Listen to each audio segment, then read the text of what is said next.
আসসালামু আলাইকুম। আজকে দেখাবো ছুরি চাপাটি এগুলো কিভাবে দাঁড় দিবেন সেই বিষয়ে দেখাবো আজকে। তো দাঁড় দেওয়ার জন্য প্রথমে কি কি দরকার সেগুলো বলে নেই। প্রথমে আমাদের দরকার হলো বালু। এই বালুটা এমনি বালু না, এই বালুটা হচ্ছে মুড়ি ভাজার বালু। এগুলো মূলত যারা গ্রাম অঞ্চলে থাকেন তারা চিনে থাকবেন। সেই জায়গা থেকে সংগ্রহ করবেন এবং সংগ্রহ করে এগুলোকে লোহার কোনো পাত্রে না, মাটির পাত্রে গরম করতে হবে। গরম করলে তাহলে ছুরি এগুলো দাঁড় ভালোভাবে আসবে। আরেকটি এরকম কাঠ দরকার। তো চলেন দেখাই কিভাবে দাঁড় দেবেন। প্রথমে আপনারা যেহেতু বালু গরম, বালু নিয়ে নেবেন।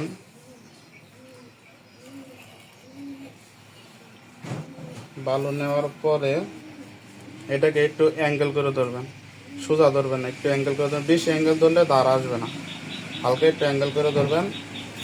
তারপর এটাকে এভাবে বসা দেবেন।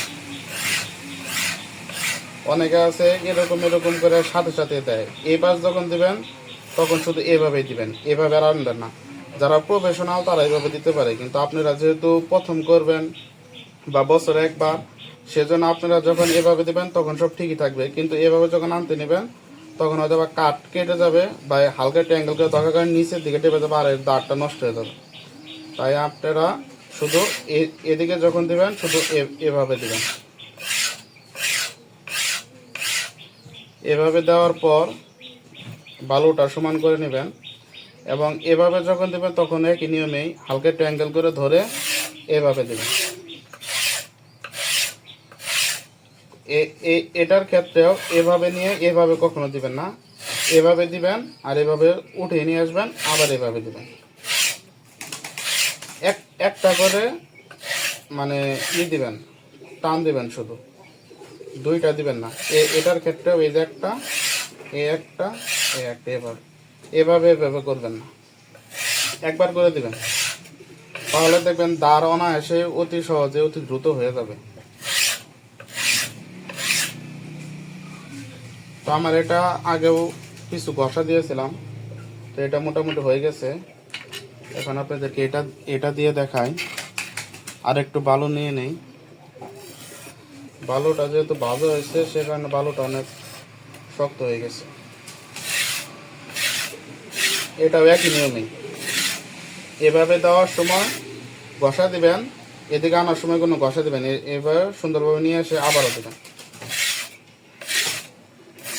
এবং বালুটা অবশ্যই ভেজে নেবেন, তাহলে দাঁড় অনেক ভালো আসবে। বালু ভাজা যদি না থাকে তাহলে এটা এমনি ঘরে থাকলে এমনি এটি মানে আর্দ্রতা গ্রহণ করে পানি পানি হয়ে যায়, হালকা ভিজা ভিজা থাকে, আর্দ্রতা থাকে, যার কারণে সেটা দিয়ে সারাদিন ঘষাঘষি করলেও সেরকম দাঁড় আসবে না। এভাবে মূলত ঘরোয়াভাবে এভাবে দাঁড় দেওয়া যায় অতি সহজেই। এইভাবে দাঁড় দেবেন। এ হলো ছুরি দাঁড় দেওয়ার নিয়ম। চাপাটিটাও দেখাবো ইনশাল্লাহ, ছুরিটা দেখতে থাকেন। তারপরে এই যে চাপাটি, এটাকে আমরা মূলত পাগলু বলে থাকি, পাগলু চাপাটি যেটা, এটা কিন্তু এভাবে দাঁড় দেওয়া যাবে না। এভাবে দাঁড় দিতে পারেন হালকাভাবে, হালকাভাবে এর মুখটা আর কি মানে পরিষ্কার করার জন্য, কিন্তু এভাবে চাপাটি দাঁড় দেওয়া যাবে না। এটি দিতে হবে মূলত আমরা যে পাটা ব্যবহার করি, পাটা, সেটিও দেখাবো। প্রথমে ছুরিটা দেখেন, এটিও দাঁড় দেওয়া দেখাবো কিভাবে দিতে হবে।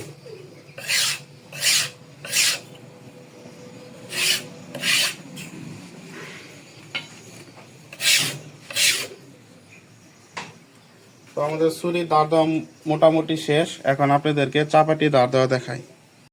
এখন ইনশাল্লাহ দেখাবো চাপাটি কিভাবে দাঁড় দেবেন। তো আপনারা এরকম একটা পাটা নিয়ে নেবেন। এরকম পাটা সবারই থাকে, আমাদের বাসা বাড়িতে যারা মা বোন থাকে তারা এটাতে সবজি মবজি করে। তাই এই পাটাটা উল্টা করে নেবেন, উল্টা পিঠে প্রথমে পাটাটা পানি দিয়ে ভিজিয়ে নেবেন। প্রথমে পাটাটা পানি দিয়ে ভিজিয়ে পরিষ্কার করে নেবেন ভালোভাবে, কারণ এই পাশে অনেক ময়লা থাকে, সেগুলো পরিষ্কার করে নেবেন। তাই হলো চাপাটি যে দাঁড় থাকে, দাঁড়ের মধ্যে ময়লা আটকিবে না।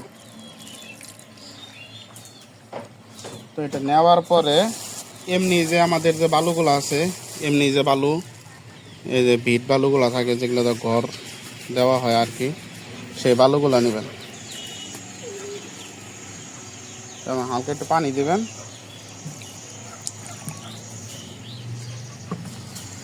প্রথমে আপনারা এই চাপাটির যে মানে এদিক দিয়ে যে জংগুলা থাকে সেগুলো দূর করে নেবেন। তো এই জায়গায় একদম প্লেন করে ধরবেন, এই জায়গায় কোনো কার্ভ করে বা কোনো অ্যাঙ্গেল করে ধরবেন না, তাহলে দাঁতটা নষ্ট হয়ে যেতে পারে। একদম প্লেন করে ধরে এর যে জংগুলো আছে সেগুলো মরিচাগুলো এখন দূর করে দেবেন, এভাবে ঘষা দেবেন।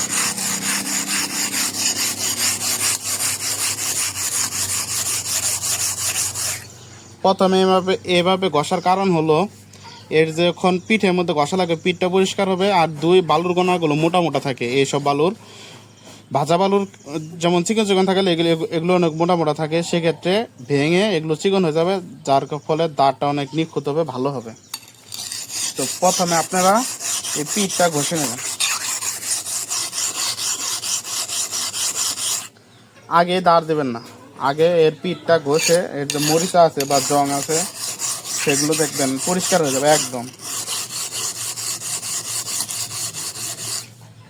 সেগুলো পরিষ্কার করে নিলে মাংস বা হাড় কাটতে অনেক মানে মজা পাবেন।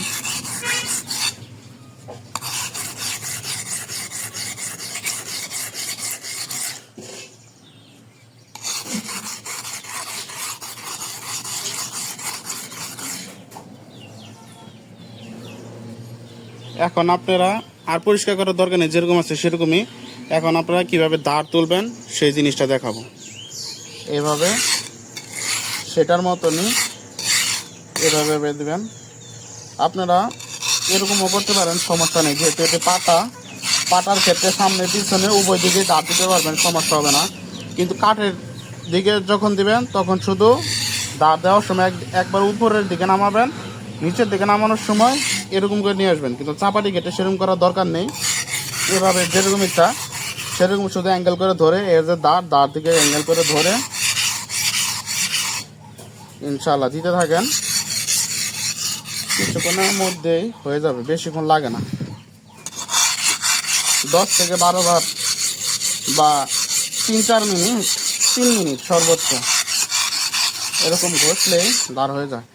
আর একটা জিনিস, আপনারা গরু জবাই করার সময় অবশ্যই জবাই করার ছুরিটা ভালোভাবে দাঁড় দিয়ে রাখবেন, কারণ গরু অনেক কষ্ট হয়।